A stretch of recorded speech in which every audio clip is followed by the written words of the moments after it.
Kag sa number 1, mga baligyan sa merkado ginahaylo nga magparehistro sa BIR. Ginahaylo sa Bureau of Internal Revenue nga makaparehistro sa ila ang mga baligyan kag establishmento sa bug-os nga Pilipinas. Ini ang kabahin sa ginunsar nga nationwide tax mapping o kung Council Help Assist Taxpayers Program sang BIR subong nga adlaw.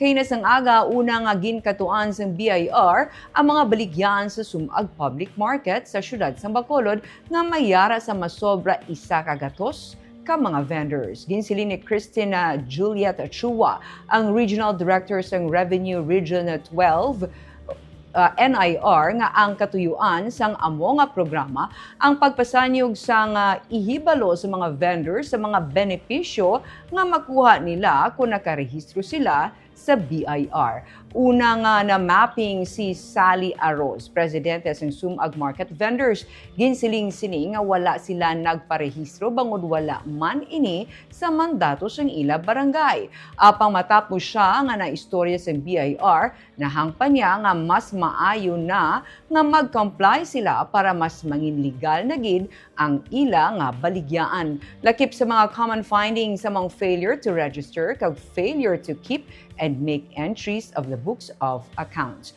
Ginklaro ni Shua nga hindi man nila pagmultahan ang kutob sa mga wala na rehistro pero gina-educate kag ginahaylo lamang nila ini nga mag-comply sa BIR para sa mga legalidad. Okay tayo, full day, we do the chat day. Council Help Assist Taxpayers. So gusto natin na dalahin ang BIR. Lapit na kami, hindi na sila pupunta sa opisina namin, kami na ang andyan. Diba? Ano pa yung objective natin? Gusto natin na kung meron man silang mga issues, may mga, yung common ba na issues and concerns, ma-address natin, mga misunderstandings, mapaliwanagan sila. What if may nakita kayong establishment na wala po yung BIR registration? I-encourage namin sila na mag-register sila, dalaw sila sa opisina namin, tutulungan namin sila.